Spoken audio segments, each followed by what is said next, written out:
में बात करते हैं आगे। हरियाणा में आम आदमी पार्टी परिवार जोड़ो अभियान शुरू करने जा रही है। इसी को लेकर हमारे संवाददाता ने आप नेता अशोक तंवर और बलवीर सैनी से खास बातचीत की। हरियाणा में आम आदमी पार्टी परिवार जोड़ो अभियान शुरू करने जा रही है। इस अभियान के क्या मकसद होंगे और जनता को क्या फायदा होगा, बातचीत करने के लिए हमारे साथ डॉक्टर अशोक तंवर और उपाध्यक्ष बलवीर सैनी दोनों मौजूद हैं। डॉक्टर साहब, पहले सवाल आपसे कि ये जो अभियान होगा क्या रूपरेखा रहेगी?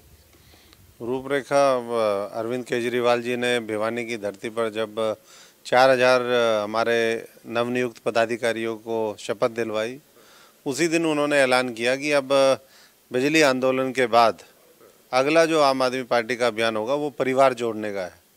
क्योंकि एक तरफ देश में वो ताकतें हैं जो परिवारों को, देश को, प्रदेश को तोड़ने की बात करती हैं, वो खटाई लेके घूमते हैं, जहर लेके घूमते हैं, घृणा उनके अंदर है। और दूसरी तरफ जो है आम आदमी पार्टी है जो सबको साथ जोड़ करके इस देश को महान देखना चाहती है।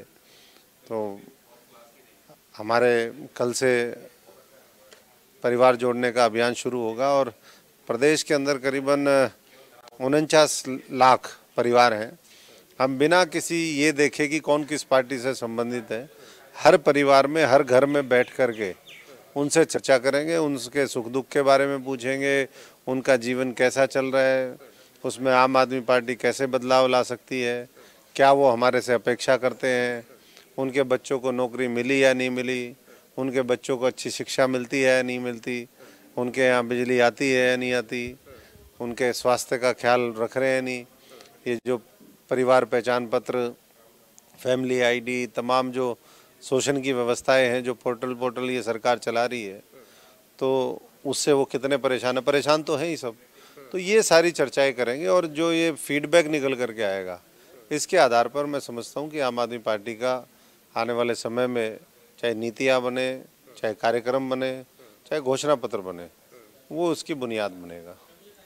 सैनी साहब, जिस तरह से समझ में आता है कि आम आदमी पार्टी जो है उसको राजनीतिक फ़ायदा तो होगा जब पर्सन टू पर्सन आप कांटेक्ट करेंगे, लेकिन आम आदमी जो लोग हैं, जनता है जो, उनको इसका क्या बेनिफिट होगा?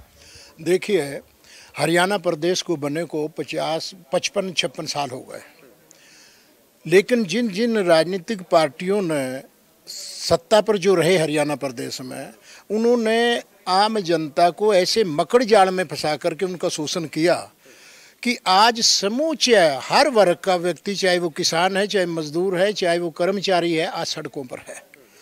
और आज समूचे हर वर्ग की आज निगाह आम आदमी पार्टी पर टिकी है, क्योंकि उन्होंने देख लिया कि हमारी दो प्रांतों में सरकार है, दिल्ली में है और पंजाब में है।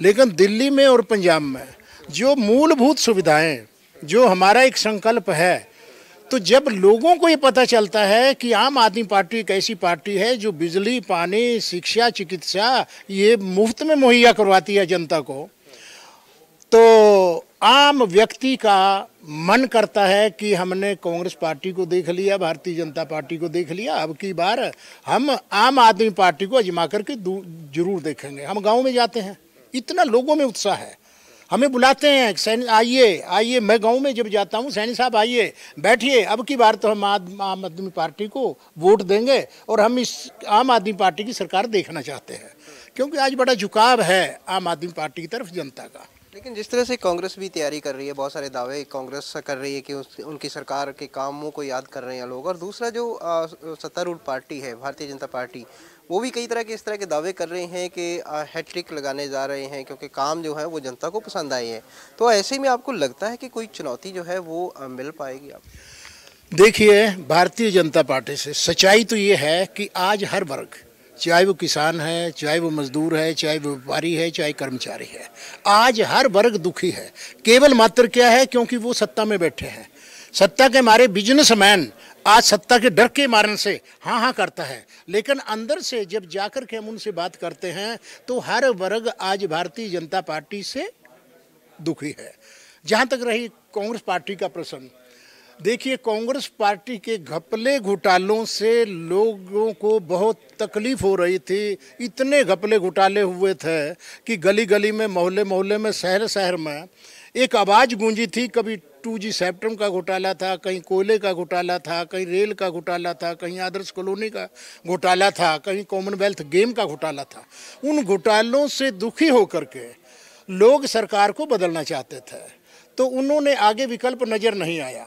तो नरेंद्र मोदी के रूप में एक विकल्प नज़र आया, लेकिन मैं तो ये सच्चाई बताऊंगा कि मैं भी उस समय में वाइस प्रेसिडेंट था भारतीय जनता पार्टी का, लेकिन बहुत अच्छे वादे किए थे। मैंने बहुत प्रधानमंत्री देखे हैं, लेकिन सभी प्रधानमंत्रियों ने अपने मैनिफेस्टो का, घोषणा पत्र का, किसी ने 20%, किसी ने 30%, किसी ने 40% घोषणा पूरी की। लेकिन नरेंद्र मोदी जी एक ऐसे प्रधानमंत्री हैं जो वादे उसने किए थे, काले धन की बात कही थी, तेल की कीमत 30-35 रुपये लीटर कही थी, रुपए की डॉलर के मुकाबले में कीमत बढ़ाने की बात कही थी, बेरोजगारों को 2 करोड़ रोजगार देने की बात कही थी, बेटी बचाओ बेटी पढ़ाओ की बात कही थी, लेकिन एक भी वायदा पूरा नहीं हुआ नरेंद्र मोदी जी के शासनकाल में। तो इसलिए आज दोनों पार्टियों को लोगों ने देख लिया है। आज हर व्यक्ति की, हरियाणा प्रदेश के हर नागरिक की निगाह आम आदमी पार्टी पर टिकी है। बहुत शुक्रिया। तो फिलहाल आम आदमी पार्टी ये जो अभियान शुरू करने जा रही है, इसका आम आदमी पार्टी को और जनता को कितना फ़ायदा होगा ये देखने वाली बात होगी। लेकिन इतना ज़रूर कहा जा सकता है कि हरियाणा में लोकसभा और विधानसभा चुनाव की तैयारी कर रही आम आदमी पार्टी इस अभियान के जरिए कहीं ना कहीं एक और बड़ी उम्मीद देख रही है। कैमरामैन अलजिंदर के साथ कुलवीर दीवान, खबर फास्ट न्यूज़, चंडीगढ़।